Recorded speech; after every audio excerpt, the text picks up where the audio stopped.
माननीय श्रीमान नरेंद्र सिंह जी तोमर, एक बार करतल ध्वनि से हम आपका स्वागत करते हैं। हम जब आपसे मिलने के लिए गए तो बहुत पूरे प्रसन्नता के साथ हमको खिलाया पिलाया और बोले तुम इस बारे में कोई चिंता मत करो, और आपके पीएस ने तुरंत अगले दिन हमको फोन करके कहा कि ये काम आपका हो जाएगा, चिंता न करो। ऐसे माननीय यशस्वी हमारे केंद्रीय मंत्री जी, कृषि मंत्री जी का हम बहुत हृदय से स्वागत करते हैं। पूज्य स्वामी जी ने आपको आशीर्वाद दे ही दिया है। विश्व हिंदू परिषद की ओर से, सभी अधिकारियों की ओर से, आप सबकी ओर से, और यहाँ मंच पर जितने भी बैठे हैं आप सबकी ओर से भी हम आपका बहुत बहुत आभार प्रकट करते हैं। मैं शायद भूल जाऊंगा जितने भी माननीय मंत्री महोदय को मैं बताना चाहता हूँ कि मैंने जैसे शुरू में ही कहा कि डीयू के, जेएनयू के, जामिया मिलिया के, यहाँ जितने भी और विश्वविद्यालयों के तमाम रिसर्च स्कॉलर यहाँ पेपर पढ़ेंगे। माननीय मंत्री महोदय, आपसे एक निवेदन मैं ये भी करूंगा, क्योंकि आप कृषि से संबंधित हैं, उसके जो रिसर्च पेपर आएंगे, जो अच्छे उसमें विद्वानों के रिसर्च पेपर होंगे, जो मॉडर्न तरीके से उसमें चिंतन होगा, उसके प्रकाशन का कार्य भी यदि मंत्रालय की ओर से हो जाए तो गागर में सागर भर जाएगा। मैं आपसे छोटी प्रार्थना करता हूँ, इन शब्दों के साथ आपको सादर आमंत्रित करता हूँ। माननीय मंत्री जी। सभी को प्रणाम। आज के इस ऐतिहासिक अवसर पर अखिल भारतीय वेद विज्ञान सम्मेलन का आयोजन संपन्न हो रहा है। आज के कार्यक्रम में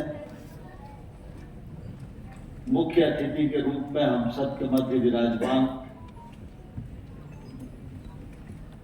भारत दुनिया का सबसे बड़ा लोकतंत्र है और भारत के लोकतंत्र का सबसे बड़ा मंदिर लोकसभा है। लोकसभा के हमारे पीठाधीश्वर माननीय श्री ओम बिरला जी आज इस कार्यक्रम में मुख्य अतिथि के रूप में विराजमान है। यह हम सब लोगों के लिए निश्चित रूप से बहुत ही सौभाग्य और प्रसन्नता की बात है। इस पूरे कार्यक्रम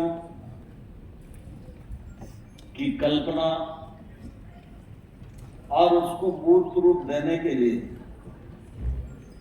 जिनका प्रयत्न है, ऐसे कार्यक्रम के मुख्य प्राणभूता परम पूज्य संत चिदानंद जी महाराज, इस अवसर को और गरिमा प्रदान करने के लिए हम सब के मध्य विराजमान स्वामी आर्यवेश जी, आचार्य प्रेमपाल सिंह जी, स्वामी प्रणव जी महाराज, आचार्य प्रद्युमन जी, पूर्व केंद्रीय मंत्री डॉक्टर सतपाल जी, आईसीआर में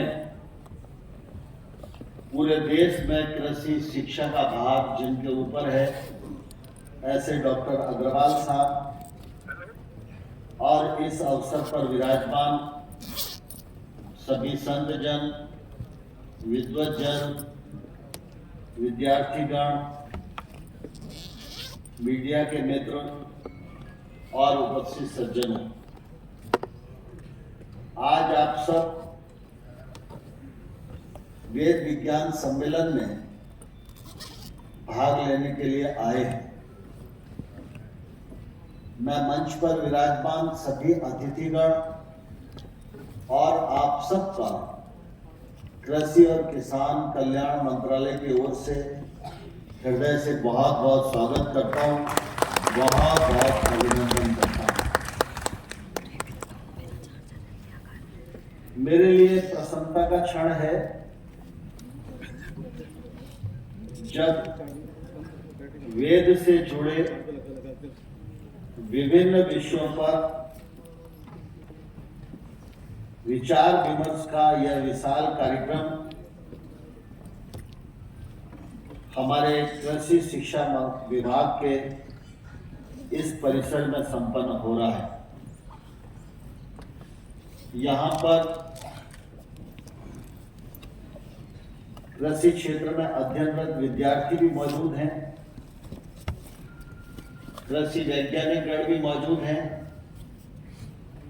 और मैं समझता हूं कि यह पूरा विमर्श सरकार के उद्देश्यों को प्राप्त करने में तो मदद करेगा ही,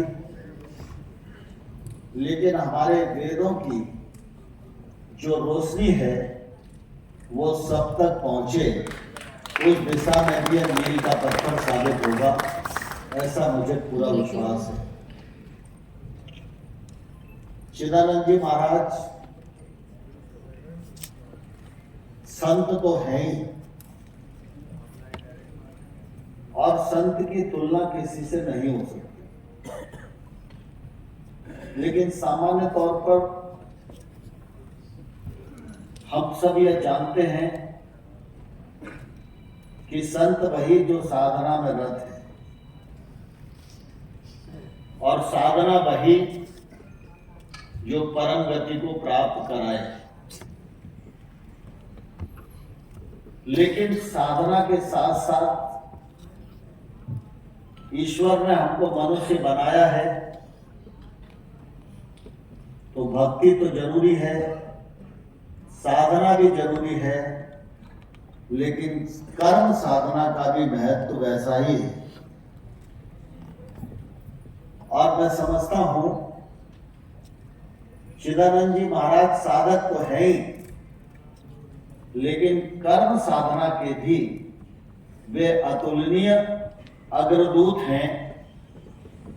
यह हम सब लोगों के लिए सौभाग्य की बात है। आज वेद विज्ञान सम्मेलन में हम सबके मध्य उपस्थित हैं, लेकिन इसके पूर्व भी चाहे वो स्वच्छ भारत अभियान का विषय हो, चाहे गंगा जी को निर्मल करने का विषय हो, गंगा जी के किनारे जैविक खेती का विषय हो, पर्यावरण की रक्षा का विषय हो, ऐसे अनेक विषय और ज्वलंत प्रश्न देश और दुनिया के साथ खड़े हुए हैं। उन सबको समाधान मिले, उन सबके साथ सहकार हो, उन सबके निमित्त जागृति आवे, लोग उनके समाधान के लिए एक मंच पर आए। इस दृष्टि से भी चिदानंद जी महाराज का जो योगदान है, उस योगदान की जितनी प्रशंसा की जाए, मैं समझता हूं वो कम ही है।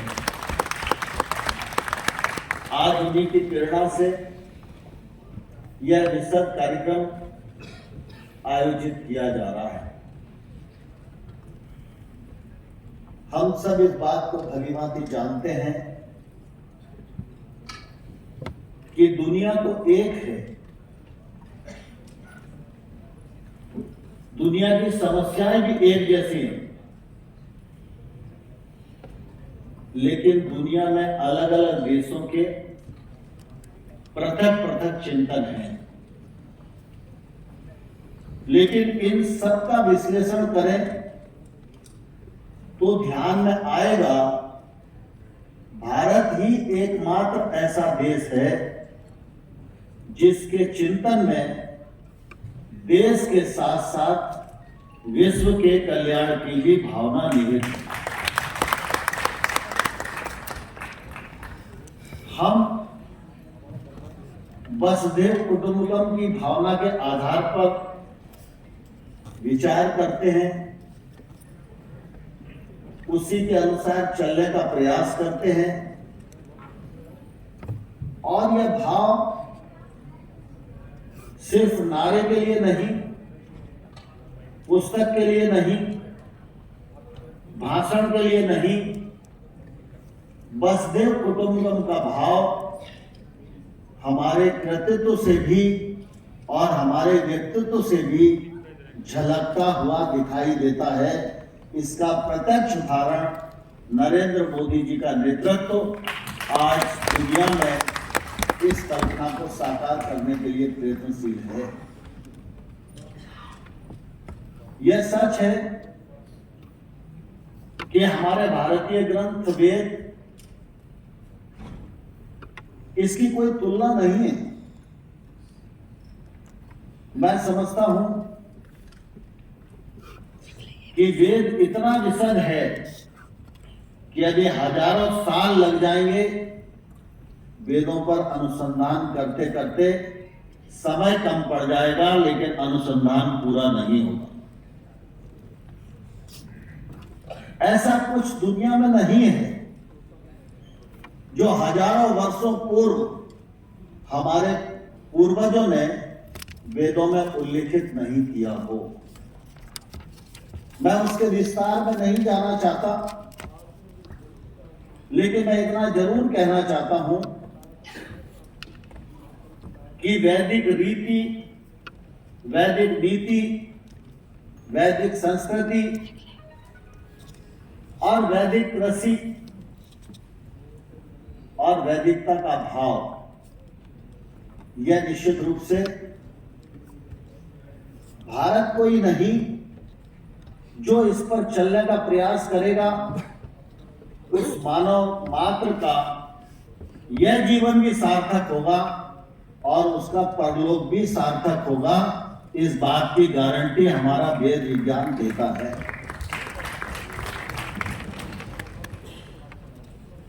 आज आजादी के 75 वर्ष हो रहे हैं और इन 75 वर्षों में देश ने काफी तरक्की करने की कोशिश की है। आजादी का अमृत महोत्सव हम लोगों ने मनाया और अब प्रधानमंत्री जी ने कहा है 2047 में आजादी के 100 वर्ष होंगे। ये 25 वर्ष का जो कालखंड है, इसको प्रधानमंत्री जी अमृत काल कहते हैं। यही सच है, लेकिन मैं आप सबको इस अवसर पर कहना चाहता हूं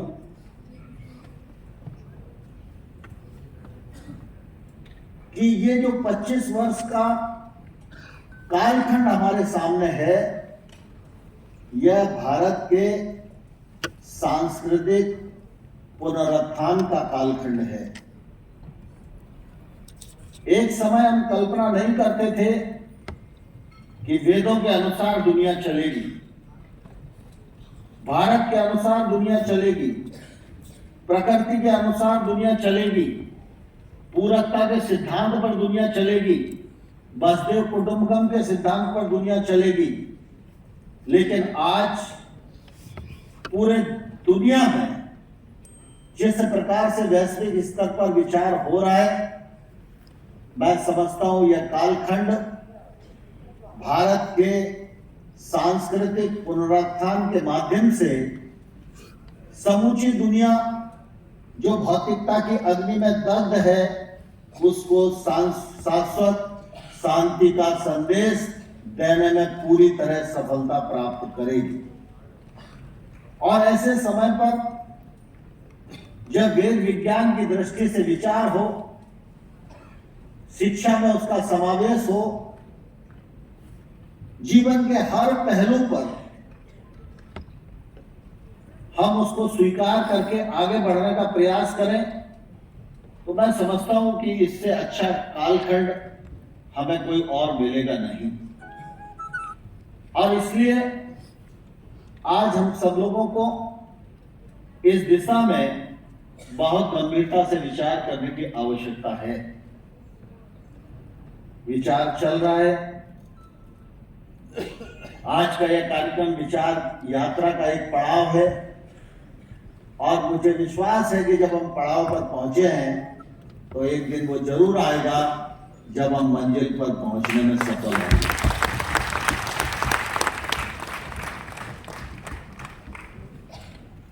सवाल वैदिक कृषि का नहीं, वेद तो हर क्षेत्र में है। गणित में जाओ तो वेद गणित है, साइंस में जाओ तो वैदिक साइंस है। जिस क्षेत्र में भी जाएंगे